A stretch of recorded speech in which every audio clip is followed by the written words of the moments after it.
Hello and welcome to Achievers High, dear learners. Today we are going to continue with chapter number 5 of class 12 psychology. The name of the chapter is therapeutic approach and the topic which we are going to take is the cognitive therapy. इससे पहले आप behaviour therapy के बारे में पढ़ चुके हैं, type of therapies पढ़ चुके हैं एंड इंट्रोडक्शन टू साइकोथेरेपी पढ़ चुके हैं. अगर वो सारी वीडियोस आप देखना चाहते हैं तो link you will find in the description box below. The chapter from the starting we are taking in the playlist. तो आज का जो हमारा टॉपिक है वो है कॉग्निटिव थेरेपी, जिसके अंदर हम दो डिफरेंट थेरेपीज की बात करेंगे. They both are cognitive therapy but given by two different people. One is given by Albert Ellis and another one is given by Aaron Beck. दोनों जो थेरेपीज हैं उनका मेथड बिल्कुल सेम है, बस थोड़ा सा उनके स्ट्रक्चर में डिफरेंस है जिसको हम दोनों थेरेपीज में समझेंगे. So without any delay let us begin today's class. Cognitive therapy में अगर हम कॉज की बात करें कि किस कॉज को कंसीडर करके एबनॉर्मल बिहेवियर को ट्रीट किया जाता है, तो इरेशनल थॉट और बिलीफ ही होते हैं जिनको ट्रीट किया जाता है, जो कि कॉज माने जाते हैं कॉग्निटिव अप्रोच के बेस्ड पर.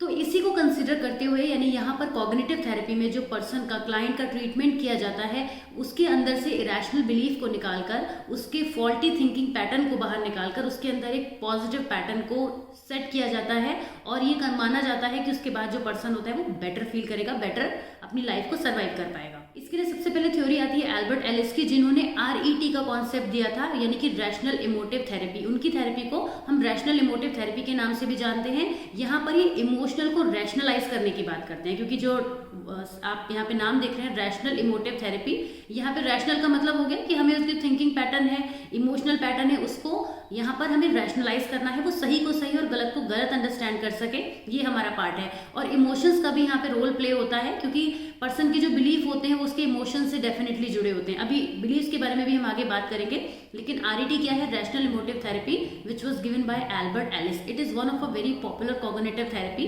क्योंकि इसमें जो प्रोसेस होता है वो बहुत आसान है, बहुत ईजी है.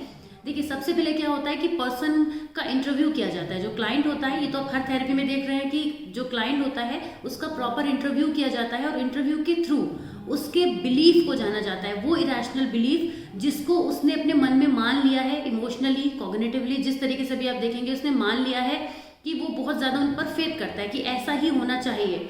ये जो इरेशनल बिलीफ होते हैं ये हमें शुड और मस्ट की फॉर्म में दिखाई देते हैं. जैसे one should be loved by all every time, तो हम यहाँ पे इसको नहीं कह सकते कि ऐसा पॉसिबल नहीं होता है, लेकिन उस पर्सन का जो बिलीफ होता है वो इसी फॉर्म में दिखाई देता है. Everyone must love me, everyone should love me. तो इस तरीके के जो बिलीफ होते हैं जहाँ पर पर्सन एक परमानेंट कांस्टेंट थिंकिंग पर स्टक हो जाता है कि ऐसा ही होना चाहिए, जिसको वो एक यूनिवर्सल रूल की तरह से बना लेता है. वो उसके एंगल से यूनिवर्सल होता है, जबकि वो यूनिवर्सल बिल्कुल नहीं हो सकता. ऐसे ही बिलीफ जो होते हैं उनको हम बोलते हैं इरेशनल बिलीफ, जो सभी के द्वारा कहना चाहिए कि एक्सेप्टेड नहीं होते हैं. ऐसे जो हमारे बिलीफ होते हैं उनको हम इरेशनल बिलीफ कहते हैं. तो जब पर्सन के इरेशनल बिलीफ को इंटरव्यू किया जाता है तो पता चलता है कि पर्सन की सोच कहाँ तक फॉल्टी है, क्योंकि इसका भी एक लेवल होगा. हो सकता है पर्सन की जो बिलीफ है वो इतने ज़्यादा स्ट्रांग है कि वो सामने वाले पर्सन की बात ही सुनने को रेडी ना हो, तो थोड़ा मुश्किल हो जाएगा. तो कॉग्निटिव थेरेपिस्ट जो होते हैं वो उन इरेशनल बिलीफ को रिप्लेस करते हैं with the help of non directive techniques, जिसमें वो जो क्लाइंट होता है उससे इनडायरेक्ट वे में क्वेश्चन पूछते हैं, उसको बिना प्रोवोक किए, उसके इमोशंस को बिना हर्ट किए, और उसको उस डीपर लेवल पर ले जाकर सोचने के लिए जहाँ से वो समझ पाए कि जो प्रॉब्लम है वो वाकई में जो उसके थिंकिंग में है उसको वो करेक्ट करने की कोशिश कर सके. तो यही चीज़ की जाती है इस RET में, जिसका प्रोसेस बहुत ईजी है अगर आपने देखा. लेकिन ये चीज़ इतनी आसान नहीं होती एक थेरेपिस्ट के एंगल से. किसी पर्सन के जो थॉट्स है वो बहुत ज़्यादा उन पर स्टिक हो गया है, तो उन थॉट्स को उसके अंदर से निकालना बहुत मुश्किल होगा. और ऐसा पर्सन खुद कभी भी थेरेपिस्ट के पास चलकर नहीं जाएगा कि मैं अब ऐसा सोचने लग गया हूँ तो मेरा ट्रीटमेंट कर दिया जाए, है ना. तो इसका मतलब ये हो गया कि जो थेरेपिस्ट उस पर वर्क कर रहा है, यहाँ पे कोई थर्ड पार्टी भी हो सकती है जो ये चाहती है कि उस पर्सन की जो थिंकिंग लेवल है वो थोड़ा बहुत बदल गया है और ख़राब हो गया है, तो उसको ठीक किया जाए. ऐसा भी हो सकता है इस केस में कि जब पर्सन खुद अपनी थिंकिंग को थोड़ा बहुत रियलाइज़ करता है, लेकिन उसको लगता है कि मैं शायद कुछ चीज़ों को गलत तो सोच रहा हूँ, लेकिन मेरा जो बिलीफ है वो बहुत ज़्यादा है. तो ऐसे में भी पर्सन थेरेपिस्ट के पास जा सकता है, या फिर उसको जो अपने बिहेवियर से प्रॉब्लम हो रही है उसे कंसीडर करते हुए वो थेरेपिस्ट के पास जा सकता है. उसे नहीं पता कि उसकी जो सोच है वो वजह है, लेकिन ये चीज़ आइडेंटिफाई कौन करेगा? ये थेरेपिस्ट आइडेंटिफाई करेंगे. तो कॉग्निटिव थेरेपी में जो एल्बर्ट एलिस का कॉन्सेप्ट है RET, जब इसे अप्लाई किया जाता है तो आप समझ ही गए हैं कि हमें यहाँ पे पर्सन के इरेशनल बिलीफ को निकाल कर उसकी थिंकिंग को मॉडिफाई करके और उसके रैशनल बिलीफ वहां पर शिफ्ट करने होते हैं। बस इतनी ही है एल्बर्ट एलिस की थ्योरी। नेक्स्ट थ्योरी की बात करते हैं जो कि एरन बेक ने दी है। मानते तो ये भी यही सब चीज़ों को है कि जो बिलीफ होते हैं पर्सन के, वही उसके थॉट्स को डिस्टर्ब करते हैं, वही उसके लाइफस्टाइल में प्रॉब्लम करते हैं, लेकिन यहाँ पर ये इसको दूसरा नाम देते हैं जिससे हम कहते हैं कोर स्कीमास।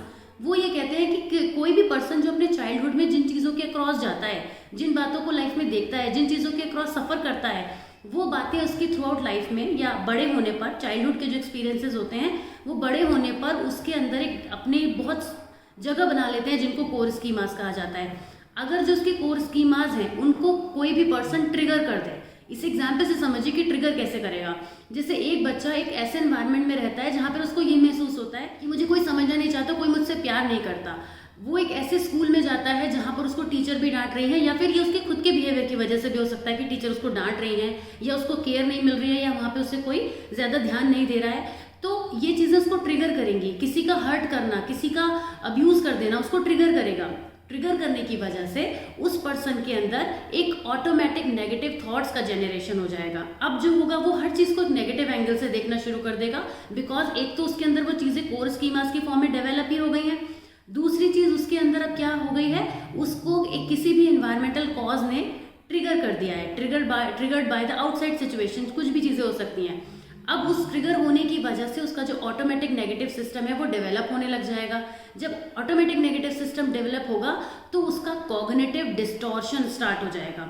कॉग्निटिव डिस्टॉर्शन का मतलब हो गया अब सिर्फ वो उसी चीज़ के लिए नेगेटिव नहीं सोचेगा, अब वो किसी भी चीज़ लाइफ में हर चीज़ के लिए सोच सकता है। हो सकता है वो अपने करियर को लेके सोचे कि कोई फ़ायदा नहीं है, मैं जिस प्रोफेशनल लाइफ में जाऊंगा वहाँ लोग मुझे सपोर्टिव नहीं मिलेंगे, या फिर मैं अपना अगर कोई भी पार्टनर चूज़ करूंगा तो वो भी मुझे डिच कर देगा क्योंकि मुझे आज तक लाइफ में किसी ने प्यार नहीं किया है। तो अब जो उसका कॉग्निटिव डिस्टॉर्शन है वो उसको हर तरफ से नेगेटिविटी क्रिएट करके देगा।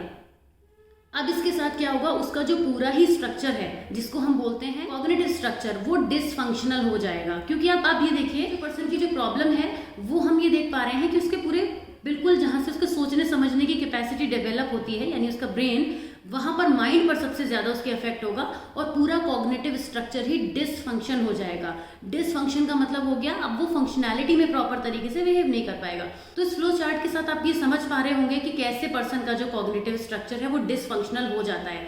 इस थेरेपी में अभी तक हमने प्रोसेस की बात नहीं करी है। यहाँ पे एरन बेक हमें ये बताना चाह रहे हैं कि ये वो प्रोसेस होता है जिसके थ्रू पर्सन के जो कोर स्कीमास हैं वो डिसफंक्शनल कॉग्निटिव स्ट्रक्चर में कन्वर्ट हो जाते हैं, या ये कहिए कि वो कोर स्कीमास जो है वो इतने स्ट्रांग हो जाते हैं कि पर्सन का जो बिलीफ है वो इतना ज़्यादा हो जाता है, उसके जो बिलीव्स है वो इरेशनल होते चले जाते हैं। और एक ही साइड में, यानी इरेशनल का मतलब यही होता है कि एक ही साइड में किसी भी चीज़ का जो है वो बढ़ता चले जाना, उसके एक ही साइड में यानी नेगेटिव साइड में जो है वो उसके थॉट्स बढ़ते चले जाते हैं। जिसको हम बात करेंगे कि किस तरह से ट्रीट किया जाना है। यहाँ पे भी ट्रीटमेंट की बात हमने नहीं करी, पूरे प्रोसेस की बात कर रहे थे कि कैसे पर्सन के जो कोर स्कीमास होते हैं वो नेगेटिवली पर्सन के अंदर वर्क करने लगते हैं।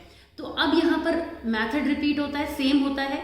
तो अगर हम पर्सन का इंटरव्यू करके उससे हम जानने की कोशिश करते हैं कि वो क्या बातें हैं जो उसके मन के अंदर हैं, क्या इमोशनल लेवल पर उसको प्रॉब्लम है जो उसको ट्रबल कर रही है, क्या वो सोचता है, क्या चीज़ उसके आसपास हो रही है, उसके सारे थॉट्स को नोट डाउन किया जाता है।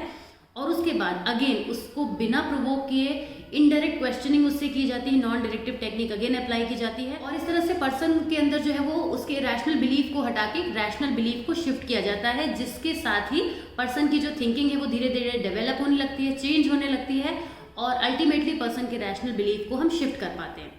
तो ये थी कॉग्निटिव थेरेपी के अंदर दोनों थ्योरीज जिनको हमने पढ़ा। आई होप कि ये वीडियो आपको समझ में आया होगा। अगर आपने इस चैनल को अभी तक सब्सक्राइब नहीं किया है तो जरूर सब्सक्राइब कीजिए। बाकी सारे चैप्टर्स की वीडियो भी आपको इस चैनल पर अवेलेबल है। Please go and watch and please support like you always do. See you soon in the next video. Till then take care, bye bye.